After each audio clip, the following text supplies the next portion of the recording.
We're reflecting on the performance, should I say, of the Lionesses getting beat in their first opening game of Group D, 2-1 by France.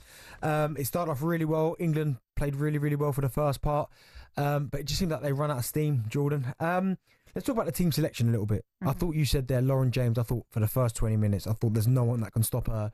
She obviously ran out of gas because she's had a long injury. What did you make of the rest of the team selection? And when I say rest of the team selection, as your man, you've got Alessia Russo, who's always going to start. Yeah. But were there any other players that you might have looked at and gone, I might have opted for someone different?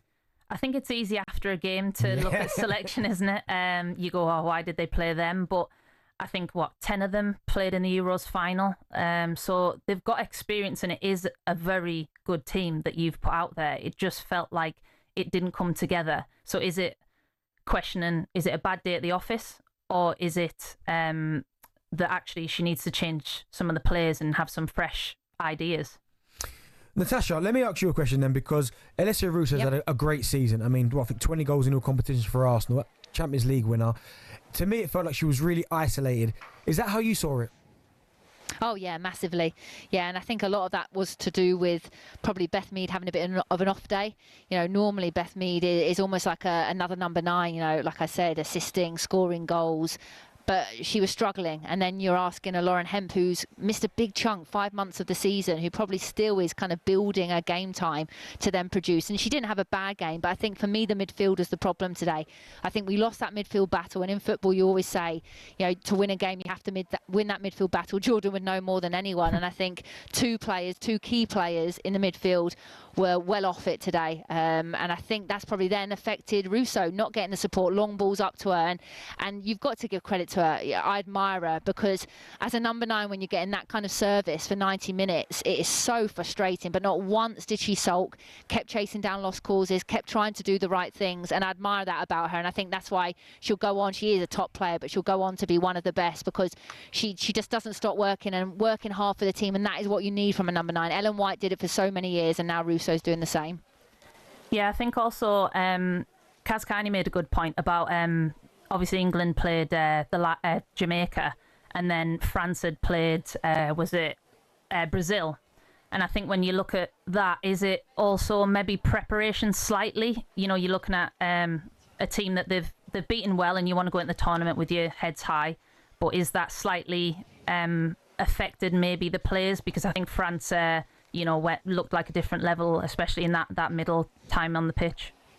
Yeah, I agree 100%. I actually said it. I think the game against Jamaica, I thought it was a waste of time, if I'm being completely honest. I think that, was it a case of let's play a team that we know we can beat comfortably, we know we can score goals, keep clean sheets, because we've just got beat by France and we want to go into a major tournament full of confidence? But actually, I think you don't get anything out of those games.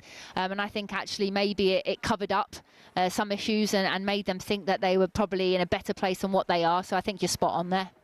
Natasha, again, fast forward into the Netherlands game now. We know the Netherlands had a really good result in their opener against Wales, so they are obviously top of Group D. But are there going to be changes, you think, from Sarina Wiegman? I know she's incredibly loyal to certain players, and rightly so, because they've won her championships. They've been so consistent for such a long time now. But I thought there was a real lack of energy in the team today. Do you think Sarina Wiegman will make changes, or do you think she'll give them another opportunity to go again against the Netherlands? I think she's got to make changes. She won't make a lot. I don't think she'll make the amount of changes she should and what everyone thinks she should. But I think potentially in that fullback role, maybe Jess Carter comes out, and then Beth Mead potentially as well. I think maybe you start a Chloe Kelly and you bring a Niamh Charles in. But I think apart from that, she'll be loyal to all the rest of them. And we talk about Agyman, Abiva Jones. The only thing I see is maybe they get on sooner. But again, I think with Sarina Wiegman, she tends to make the subs with regards to how the game's going. You know, so the impact that Agyman had for me, I'd straight away be thinking I need to get her more involved in the next game. But I don't think Sarina has that mindset. You know, she really is quite structured with what she does. You kind of know that when she's going to bring the subs on 60 minutes, you kind of know who she's going to be bringing on. And I think, you know, to ask someone of her quality and her standard to change, she's not going to do that. So, you know, we can be frustrated, but she's proven time and time again that she's a top coach. So, and I'm sure she'll prove us wrong again this tournament, and we'll be eating our words by the end of it. Yeah, I think you're spot on, Tash. I think, you know, when I was in the squad, you definitely knew where you stood, even if that was to the extent of like third, fourth sub on. So I think it's whether this is the tournament where Sarina makes slight changes. You know, people start to get used to teams playing, don't they? They get used to the players, they get used to the tactics. And is it that we put players on a bit earlier and mix things up a little bit to try and change maybe what's happened this tournament? You know, is it getting a little bit comfortable for England doing the same thing, and they need that little bit of a spark? And I think also as well, you know, we know as footballers, the competition, when you have competition, it's it boosts you straight away. Sorry to interrupt you there. That we have got live. Courtney Sweetman-Kirk is with the Lionesses manager, Sarina Wiegman. So we're joined by Lionesses manager Sarina Wiegman. Sarina, a positive start to the game, dominant start, a dominant end, but the middle bit a little frustrating? Yeah, the middle bit was disappointing. Indeed, I thought we started really well. We could have scored in the first minute, and we scored a goal was very unfortunately disallowed. And after that, of course, France came in the game. I think that gave them a boost. I think we caused ourselves a bit of problems. We know what their strengths are, and we played too many short passes, and where they could put pressure on, and then when we would get out, then we were a bit too sloppy on the ball, and then and especially when it's on your own half, they become really dangerous, and we had to get that right and do better. We did have moments in the second half. We couldn't harm them that much, and I think when we scored the corner, that helped us, and we tried to force a goal, and I think we were really close, but we didn't get it across the line. You speak about sort of the offside goal. It looked really tight. You look quite animated as well with the second France goal. Looked like there was a foul on Alessia Russo in the build-up. So do you feel key decisions have gone against you tonight? Yeah, we were very unlucky. We were very unlucky with these decisions. But yeah, I think I have to talk about us and our performance. And in terms of Lauren James, was it always sort of regulated her minutes that she'd probably come off at that time because she's had a lack of game time recently? Yeah, I think she's still building, and so yeah, you have to be a bit careful too. But she's in a very good place, and when we saw, I think Ella Toon came on position, she made the runs in behind. I think we needed that too. So that was a different balance than in midfield, but that helped the team too. So that shows again that we have different options to play out in midfield. And lastly, you brought on some different options. You changed the formation a little bit. How pleased are you with the reaction of your substitutes that came on? Yeah, we wanted, of course, to bring something different. We knew we wanted to play more on the half because we had to score. I think they did maximum effort to change that, and especially, of course, when we came in to force a goal moment, we were very close. Sarina, thank you. Thank you. See you soon. Great stuff there. Courtney Sweetman-Kirk there with the Lionesses manager Sarina Wiegman. And Natasha, she made some really interesting points there when she spoke about they caused themselves their own problems by too many short passes. It was sloppy in their own half. And that kind of goes back to what you were talking about, that bar Spain, England are a team, certainly in world football, that like to dominate the ball, a comfortable possession, but it just didn't show this evening. Yeah, it's quite refreshing to hear. I'm glad that she's been honest and not tried to, get the VAR involved and make excuses. So that's good to hear. But when we talk about short passes, I think that's England's game plan. They've got a Russo who likes to come to feet. She doesn't tend to run in behind. You've got a Beth Mead who wants to come to feet. She's not going to run in behind. Lauren Hemp, exactly the same, wants to come to feet, and then she likes to dribble and drive. There's not too many players in that team, that starting 11 today, that really like to make those runs in behind. So when she's saying, that they played into the French's hands, we're playing short passes, well, maybe then you have to change your personnel, to allow you then to go a bit more direct and play those long balls with an Ajuman, that, Beaver Jones that maybe makes, that we she talked about, Toon making their third man run. So, yeah, that kind of is a bit of a surprising statement by her, I guess. I think we have to take a lot of credit for actually the way France performed.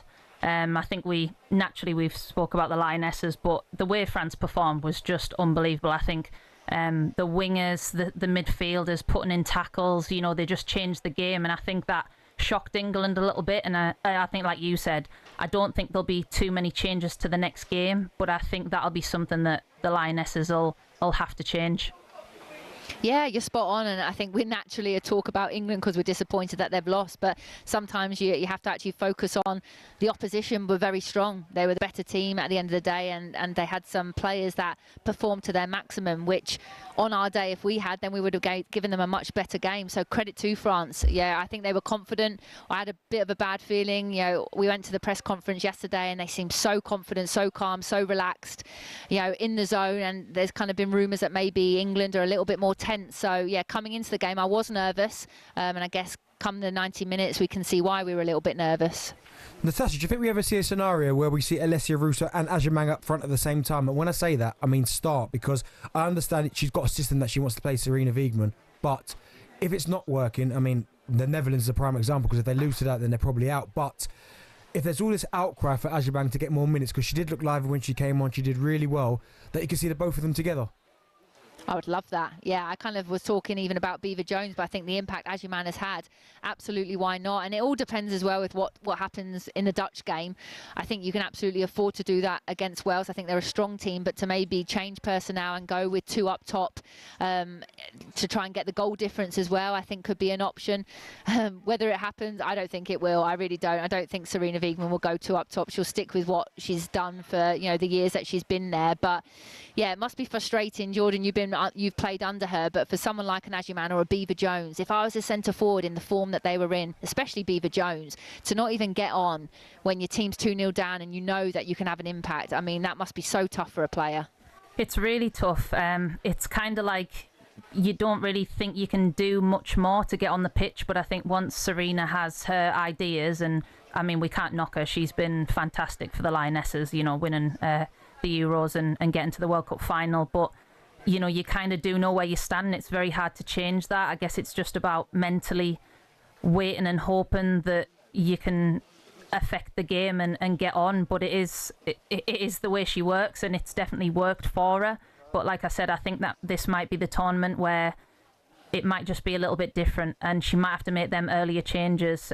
She obviously will know how good the Netherlands are, and she'll know everything about them. But when you watch them today, they were so dynamic, and I think that's going to give a different way of playing for the Lionesses as well. Great stuff there. Natasha, thanks for joining us. Great speaking to you.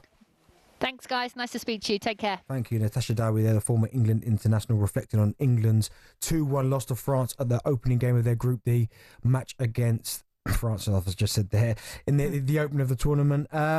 Disappointing, but as I said, there's a big opportunity now, Jordan, for England to bounce back. I know it's going to be tough because the Netherlands are confident, but just beating Wales, currently sit top of Group D. How hard is that going to be? And also, what job has Sarina Wiegman got to do to ensure that they don't go out to the Netherlands on Wednesday?